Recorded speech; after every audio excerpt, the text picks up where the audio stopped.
लोगों का कहना ये है कि संत रामपाल जी महाराज सभी धर्म गुरुओं की निंदा करते हैं। सर ये क्यों करते हैं?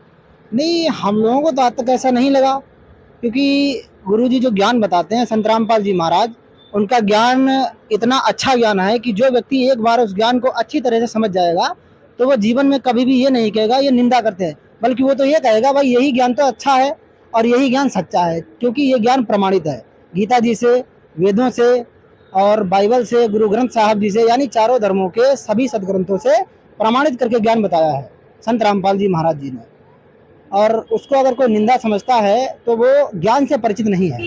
ज्ञान से परिचित होने के बाद में वो ये नहीं कहेगा निंदा करते हैं, वो तो सच्चाई बता रहे हैं कि मोक्ष की राह क्या है। वास्तव में मोक्ष की राह तो संत रामपाल जी महाराज जी ने ही सही से बताई है, क्योंकि भागवत गीता जी में बताया है आत्मा सर्वोपन्यास समम पश्यसि अर्जुना दुखम व यदुवा दुखम सहयोगी परमो मतः।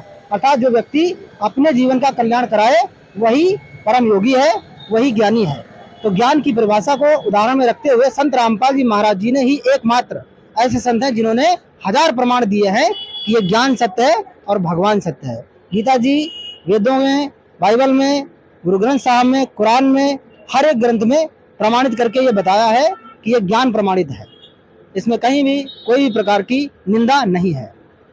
सर जो इतने बड़े बड़े धर्म गुरु बैठे हुए हैं वो कह रहे हैं, तो वो क्या सर झूठ बोल रहे हैं? अब अगर वो कह रहे हैं तो गुरु जी ने ये भी तो कहा है कि आप हमारे सीडीज देखो, पुस्तक मंगवाओ, ज्ञान मैच करो। अगर आपको गलत लगता है तो उसके लिए आगे रास्ते हैं, आप उस ज्ञान को पढ़ो अच्छे तरह से, उनके द्वारा लिखित पुस्तकें पढ़ें, उनके द्वारा जो टीवी चैनलों पर सत्संग चलाए जा रहे हैं उनको सुने, उसके बाद में आप उसको खुद डिसाइड करें कि सही है या गलत है, निंदा है या इसमें परोपकार का कार्य है, समाज कल्याण का कार्य है, आत्म कल्याण का कार्य है। वो तो परम संत हैं, पूर्ण संत हैं। आज तक हमने किसी भी धर्म गुरु के मुख से इतने प्रमाण नहीं सुने हैं, हजारों प्रमाण हमने खुद मैच किए हैं। हमारे यहाँ कम से कम तो 10 ग्रंथ रखे हैं।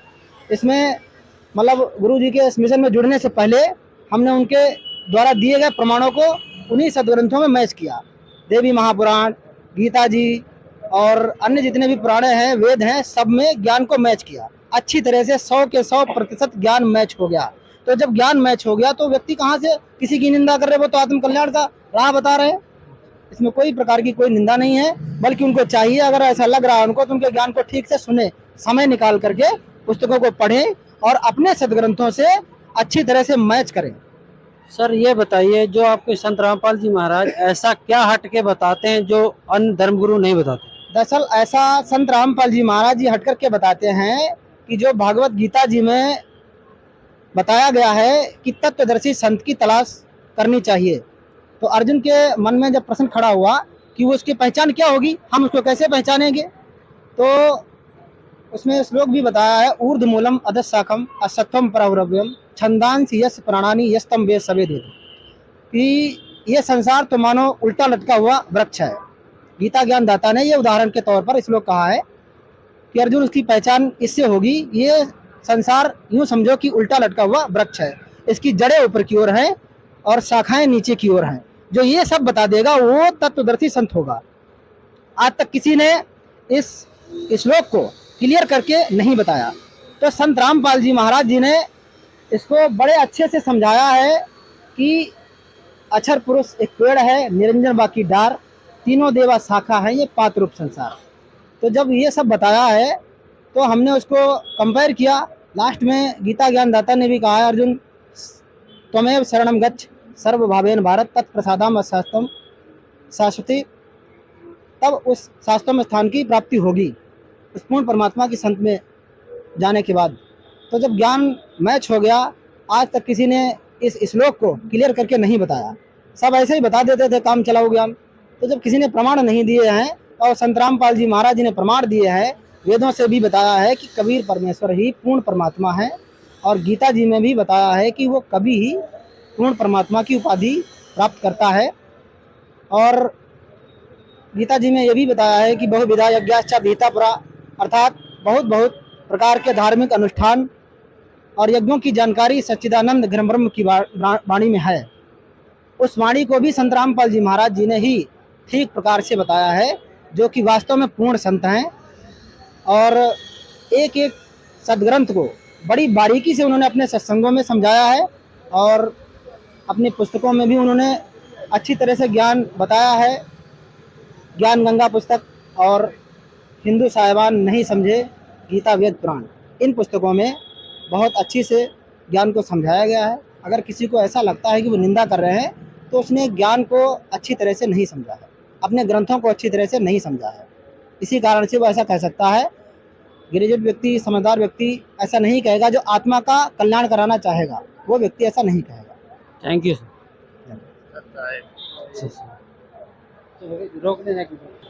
जैसे कि दोस्तों यहाँ आपने सुना कि ये बता रहे हैं कि संत रामपाल जी महाराज किसी की निंदा नहीं करते। वो शास्त्र मतलब हर एक वेद शास्त्रों के अनुकूल ही ज्ञान बताते हैं। यहाँ पे और भी कुछ श्रद्धालु है, उनसे भी हम जानकारी प्राप्त करें। नमस्कार सर। नमस्कार जी। सर क्या नाम है? राजेंद्र कुमार, राजेंद्र दास। सर आप कहाँ से? मैं पलिया कला लखीमपुर की। सर आप ये बताइए, संत रामपाल जी महाराज के शिष्य जो हैं वो नशा करते हैं या नहीं? नहीं, ना करते, ना कभी अपने अन्यायों को नशा के लिए कहते हैं, बल्कि जो करते हैं उनको छुड़ाने के लिए ही कहते हैं कि सर वो क्या विधि है, कैसे छुड़वाते हैं? उनका मेन तो ये है, पहले तो आप उनका ज्ञान समझें। ज्ञान गंगा पुस्तक है, जीने की राह पुस्तक है, और उसकी समझ आने के बाद ही नाम उपदेश लेके उनके जो मंत्र हैं, प्रथम मंत्र, उनके जाप से ही नशा व्यसन जितना भी है वो आदमी खुद ब खुद छोड़ देता है। सर आपका कहना है कि इनकी भक्ति लेने से ही नशा वो छोड़ सकता है।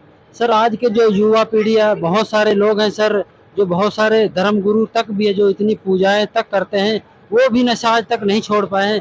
पर सर आप कह रहे हैं कि संत रामपाल जी महाराज से नाम दीक्षा लेने से छूट सकता है, ये कैसे संभव है सर?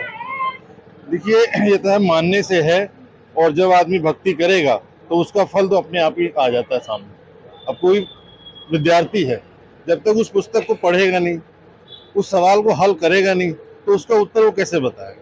इसी तरह हमारे गुरु जी का है, आप उनकी भक्ति करिए, उनके मंत्रों का जाप करिए, तो व्यसन अपने आप ही आपसे शरीर से दूर हो जाएगा।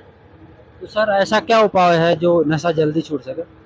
मतलब जो शॉर्टकट में अच्छे से बताइए, जो हमारे दर्शक देख रहे हैं आपको। नहीं, दर्शक देख रहे हैं, सरकार भी लगी हुई है, नशा मुक्त केंद्र भी खोल रही है, सब पे उनका चल रहा है, पर वो सफलता सरकार को नहीं मिली जो हमारे गुरुदेव जी ने मंत्र के द्वारा, नाम उपदेश के द्वारा भक्तों को क्या कहते हैं, नशा व्यसन जो भी चीजें हैं वो छूटी।